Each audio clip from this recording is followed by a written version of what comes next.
Bom dia a todos e todas, é uma alegria estar aqui com vocês hoje. Eu vou compartilhar com vocês a minha experiência do ProEVEN, né, que eu fui contemplada pelo edital 1 de 2022. Meu nome é Alciane Marinho, eu sou professora da UDESC, do Centro de Ciências da Saúde e do Esporte. Bom, eu não conseguiria vir aqui hoje e apresentar apenas para vocês o trabalho científico que eu apresentei no Congresso Científico, mas todo o contexto que contempla a minha oportunidade de estar fora do Brasil com esse edital do ProEVEN é bastante significativa. Então, é a partir de todo esse contexto, né, que eu gostaria de apresentar, né, de que cidade que eu estou falando, dados importantes do evento, né, que é um evento importante, significativo da área, o trabalho apresentado propriamente dito e uma visita técnica que eu tive a oportunidade também de realizar. Então, eu vou falar um pouquinho sobre cada um deles para vocês.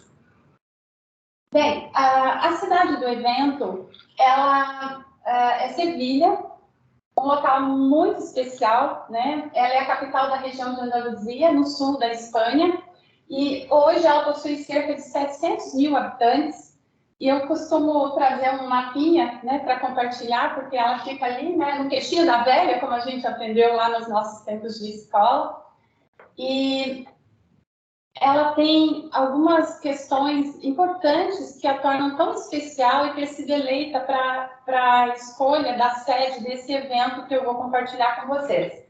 Bom, ela foi o primeiro porto europeu, né, com destino à América em 1492 e, por isso, ela foi a cidade que possui o maior número de atrações que narram acontecimentos por meio de muitas manifestações artísticas, de dança, construções, documentos.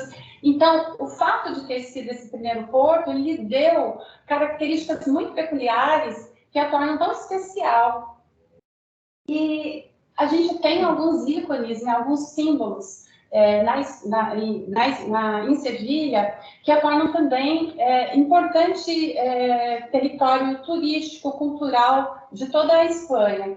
Ela tem a Praça da Espanha, que é um local extremamente lindo, que foi construída para uma exposição ibero-americana em 1929. Ela teve, ao longo de 14 anos, para ter sido finalizada, né? E isso a tornou tão majestosa.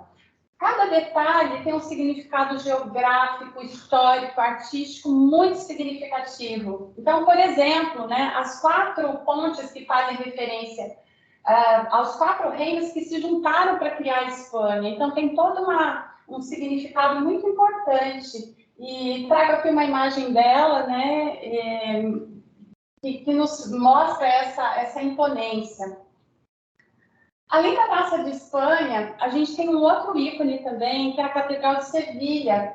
Ela é a única em estilo gótico no mundo, né? Isso a torna também muito especial. Ela abriga restos mortais não apenas de Cristóvão Colombo, mas também de outros reis espanhóis importantes, o que a torna muito significativa como um ícone da cidade.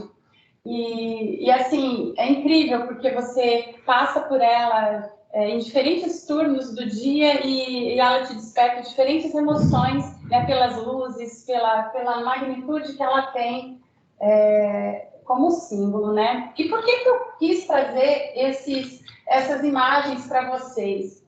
Porque elas são, tanto a Catedral de Sevilha, quanto a Torre Campanário, a La Giralda, o Alcazar e o Arquivo das Índias, eles são tidos como patrimônios da humanidade pela Unesco desde 1987. Então, só por aí a gente tem uma ideia da importância, né, que eles têm no mundo. Então, as poucas imagens que eu trago, elas reduzem essa importância desses símbolos, mas eu quis ainda assim trazer para vocês, e cada um deles tem uma história muito importante.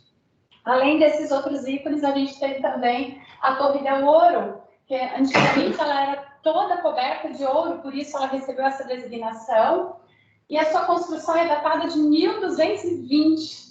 né? E ela fazia parte da muralha que circundava a cidade, abrigando a sede da administração da Marinha. E hoje ela atualmente abriga justamente o Museu Naval.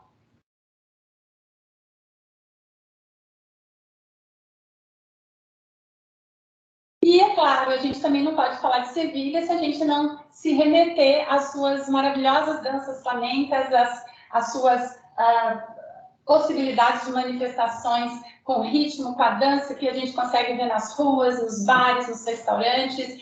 No próprio evento, a abertura do evento contou com uma participação de um grupo que fez essa dança. Então, ela tem muitas peculiaridades que a tornam tão especial.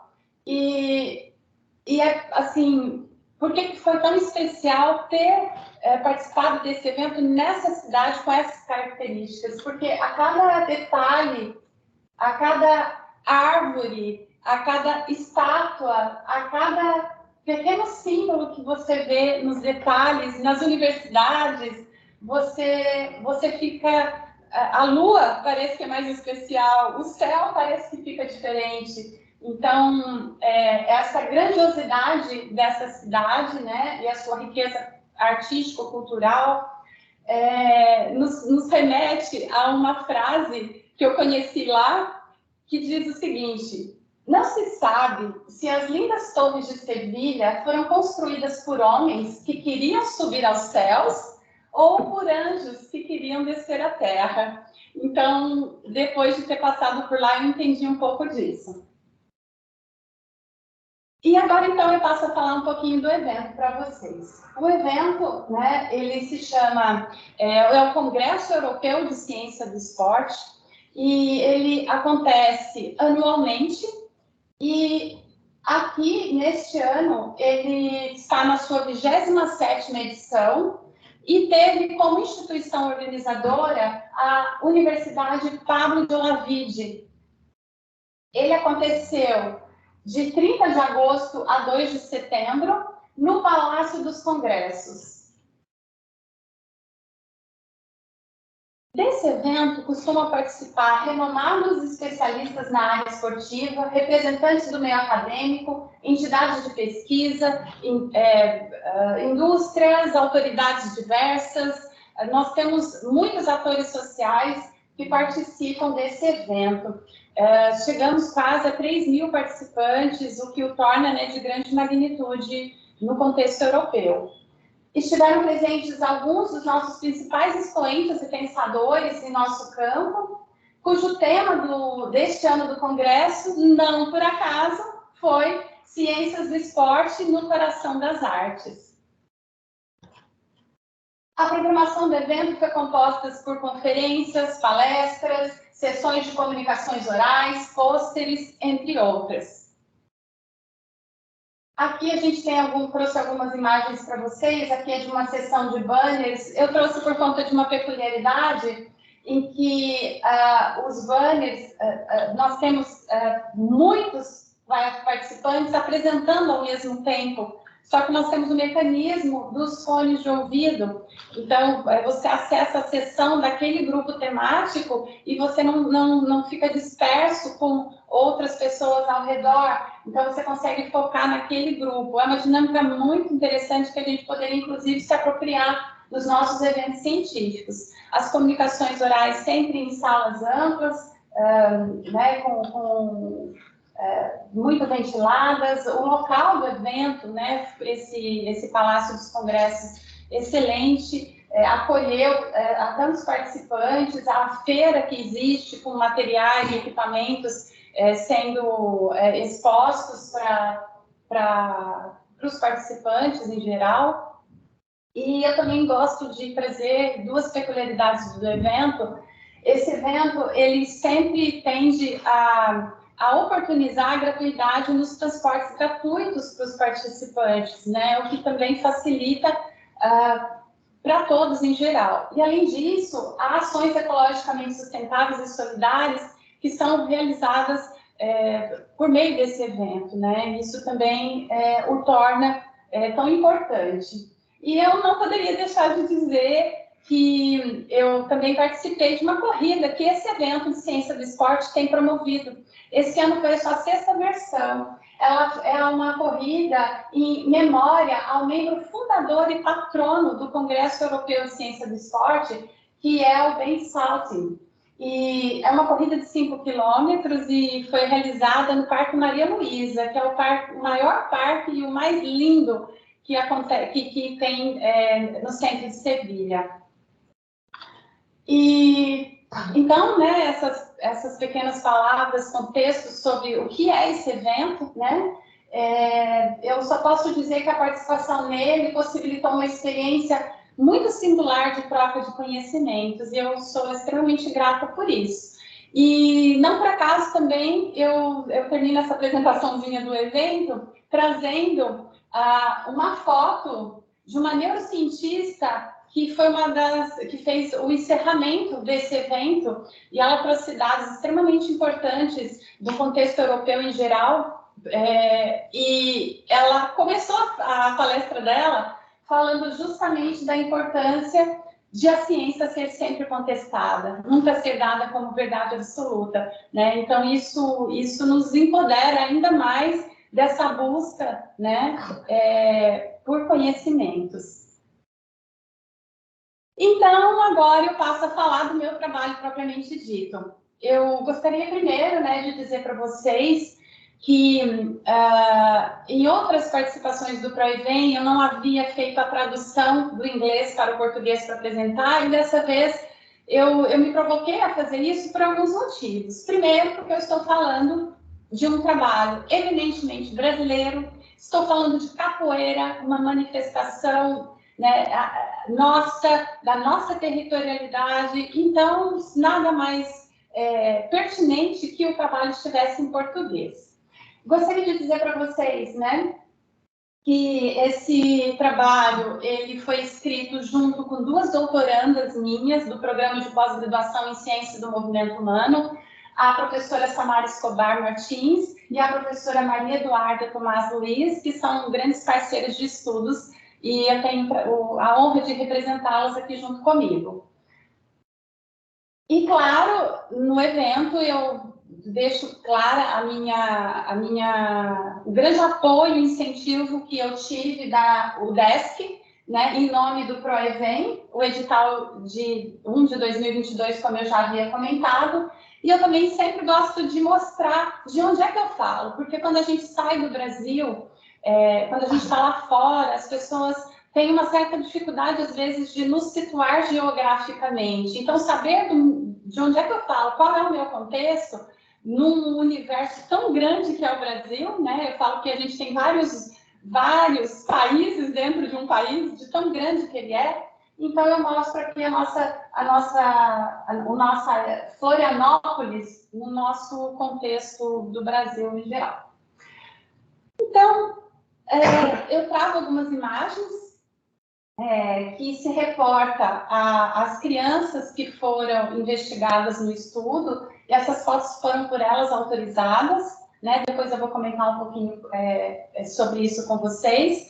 E eu acabei não lendo o título do trabalho, né? Me empolguei aqui, ele já foi colocado, mas a ideia é apresentar partes bem limitadas de um projeto bem maior, que se refere a processos de ensino-aprendizagem da capoeira em uma escola do sul do Brasil. E, nesse sentido, a capoeira ela está sendo entendida como uma manifestação cultural complexa que vai envolver diferentes elementos, como a música, como a luta, como o jogo, né? E isso a torna tão peculiar, o envolvimento de todos esses fenômenos. O que a gente precisa entender, né? Ela vem de uma origem afro-brasileira, nascendo através de negros africanos que foram trazidos para serem escravizados no Brasil a partir do século XVI, como forma de resistência e também de opressão, de resistência à opressão e também à violência que era vivenciada, vivenciada naquele momento. Então, hoje, como é que a gente tem essa leitura da capoeira? Hoje, a capoeira, ela vai fazer parte, no contexto brasileiro, dentro do ambiente escolar de diferentes possibilidades. Ela pode ser entendida como uma disciplina, ela pode ser entendida como um conteúdo ou até mesmo como método, podendo ser abordada em parceria com um fenômeno que nós estamos aqui abraçando para investigar, que é o lúdico. Então, por sua vez, o que a gente está chamando de elemento do lúdico? A gente está chamando o lúdico como uma grande manifestação espontânea, criativa, né? Que pode ser pensada, trabalhada no contexto de uma prática educativa em nome de uma alternativa aos métodos tradicionais de ensino. E por que isso? Porque nós estamos defendendo no nosso trabalho que o elemento lúdico é um forte potencial para valorizar a criança e a sua cultura. Então, partindo dessas ideias preliminares, esse estudo ele tem como objetivo investigar a relação entre a capoeira e o elemento lúdico nos processos de ensino-aprendizagem na escola. Nós trabalhamos a partir de uma pesquisa de campo, descritiva e exploratória, que possui uma abordagem qualitativa dos dados. Desse estudo participaram 18 estudantes entre 6 e 9 anos de idade e a professora que ministrava a aula para eles.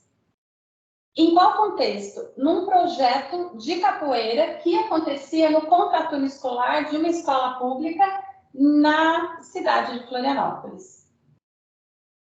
Como instrumentos para coleta de dados, nós trabalhamos com observações participantes. Cerca de 20 aulas foram observadas, né? As crianças foram o nosso foco principal de estudos. E com a professora, nós realizamos entrevista semi-estruturada. E o tempo todo, ao longo do estudo, nós trabalhamos com o nosso diário de campo para organizar as ideias, porque nós também realizamos grupos focais com essas crianças, onde nós conseguimos dar mais autonomia, visibilidade e voz para que elas falassem.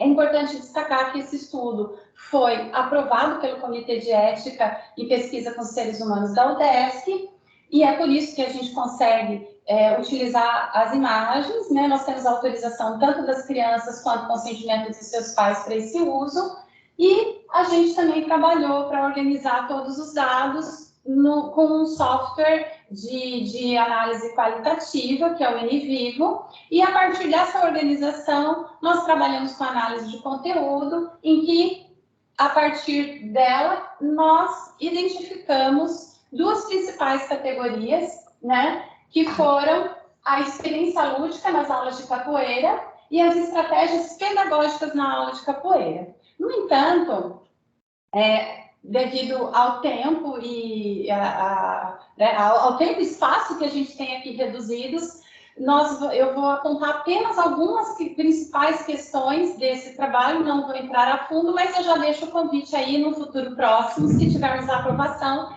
esse trabalho hoje encontra-se submetido na sua íntegra na Revista Portuguesa de Educação. Bom, algumas questões importantes que nós identificamos nesse estudo é que a capoeira, no interior da escola, ela trabalha numa perspectiva muito grande de enfatizar a perspectiva de imaginação e de fantasia das crianças. E, por si só, isso já a legitimaria como uma perspectiva promissora no ambiente escolar.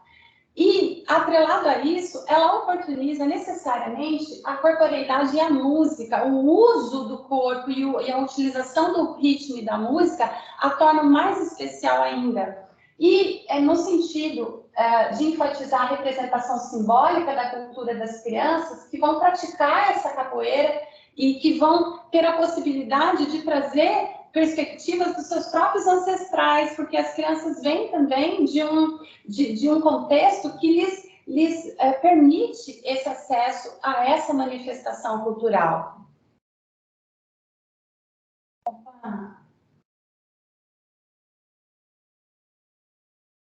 E também esse estudo nos permitiu identificar que as crianças vão nascer num determinado espaço-tempo cultural que vai determinar como elas devem ser e agir.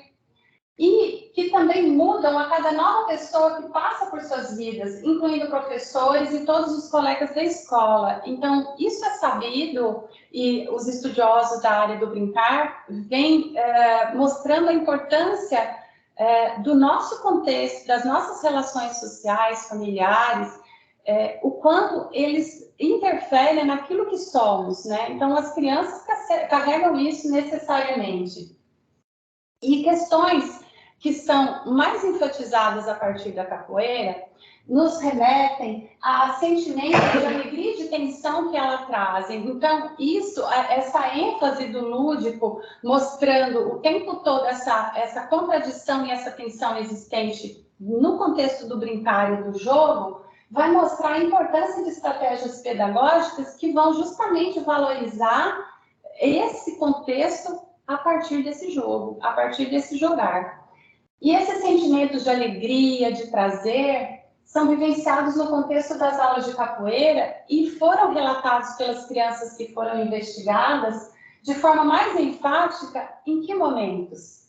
Quando elas tinham mais liberdade de expressão, quando elas, indicando assim, né, que esses momentos favoreceram a vivência do lúdico, então quando elas poderiam brincar mais espontaneamente.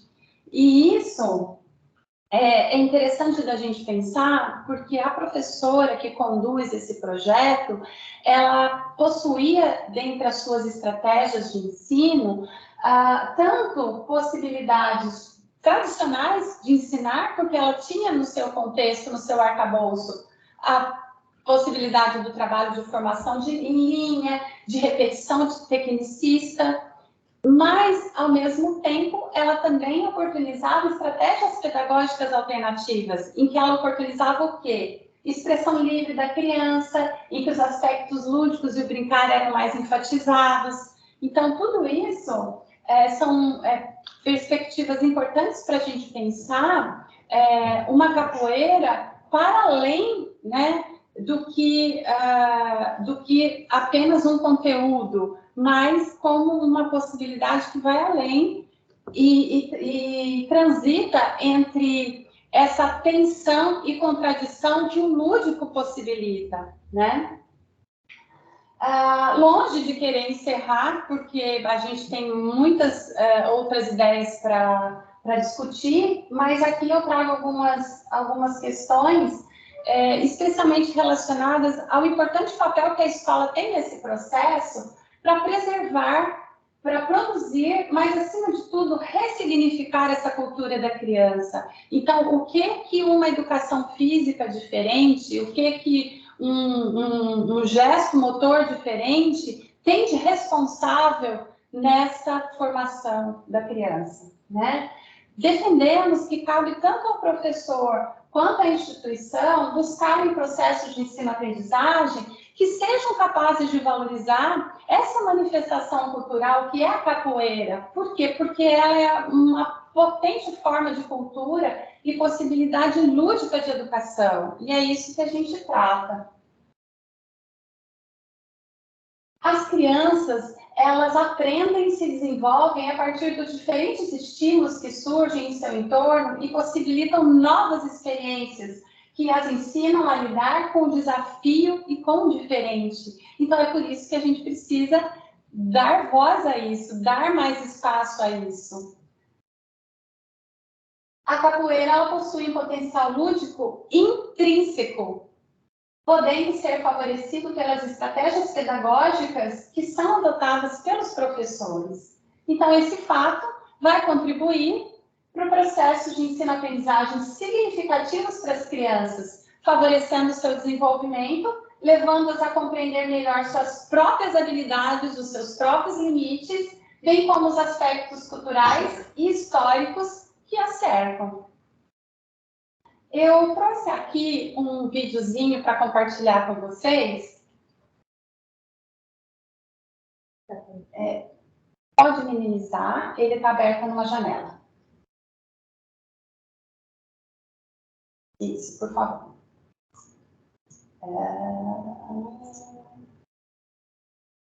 É.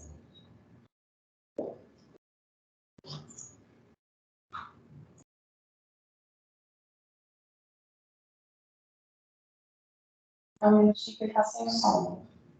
Mas antes estava funcionando. Aqui, ó, só ligar nesse.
Qualquer coisa que eu disser reduz tudo isso que esses 2 minutos de gravação podem transmitir, né?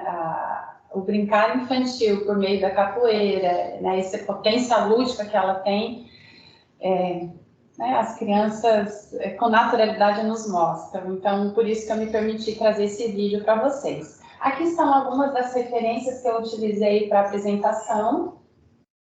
E agora eu chego no meu finalzinho dessa apresentação, dessa palestra pública, para apresentar uma oportunidade também maravilhosa que eu tive nessa visita, nessa viagem a Sevilha, que foi visitar a Universidade Pablo de Olavide, que foi a organizadora, a promotora do evento do Congresso Europeu de Ciência do Esporte. Essa universidade, ela vai contrastar muito com outras universidades de Sevilha, por ser uma universidade extremamente recente. Ela só tem 2 anos de idade. Ela é bem novinha, suas estruturas são extremamente novas, tudo assim, é muito contrastante, porque Sevilha é uma cidade muito antiga que, inclusive, preserva as suas estruturas, as suas construções arquitetônicas das suas universidades, mas essa, em particular, ela é muito recente. Ela ocupa, hoje, a segunda posição da produção científica das universidades públicas espanholas. Ela é um campus único, de mais de 400 hectares de instalações esportivas e laboratórios de nova geração. Atualmente, ela possui mais de 1.000 professores e mais de 12.000 alunos de graduação e pós-graduação, em um total de 41 cursos oferecidos em 7 faculdades diferentes. Eu tive a oportunidade de ser recebida, e o privilégio de ser recebido pelo professor José Naranjo. Ele é titular do Departamento de Esportes e Ciência da Computação da área de Educação Física e Esportes da Pablo Olavide. E aqui eu trago algumas imagens que também reduzem a magnitude, né, do que foi essa visita. É muito bacana da gente saber que todos os laboratórios dessa universidade, eles estão divididos em laboratórios de ensino e laboratórios de pesquisa. Os laboratórios de ensino, eles são disponibilizados para que os alunos tenham aulas daqueles determinados conteúdos, e os de pesquisa são em outro local, com uma infraestrutura mais refinada ainda, para eminentemente serem realizadas as pesquisas, né? Então, é um lugar bem grande, com instalações muito bem organizadas, e eu trouxe essa foto em particular porque, inclusive, nos espaços vazios, eles conseguiram ter ideias maravilhosas de apropriação dos espaços. Então, aqui era só um corredor que levava de um lugar para outro, né? Era um lugar de passagem, e eles até nisso pensaram nos alunos. E o que eles fizeram ao longo desse corredor enorme? Eles colocaram cadeiras, mesas e micro-ondas e frigobares, porque dos alunos, né, se não quiserem almoçar lá embaixo, quiser ter uma alternativa, né? Então eles deram vida no espaço que era só de passagem. Eu trouxe porque foi uma peculiaridade que me chamou a atenção. Então, a partir dessas ideias que eu trouxe, de esse compartilhamento dessa cidade maravilhosa que é Sevilha, que acolheu esse congresso extremamente importante para a área da ciência do esporte no mundo, né? A partir dessas experiências todas que tive, eu só tenho agradecimentos ao UDESC pela oportunidade de me conceder essa vivência, que oportunizou experiências acadêmicas, mas também culturais e especialmente de vida, né, tão maravilhosas. Então, meu muito obrigada a todos os envolvidos nessa oportunidade. Um bom dia a todos.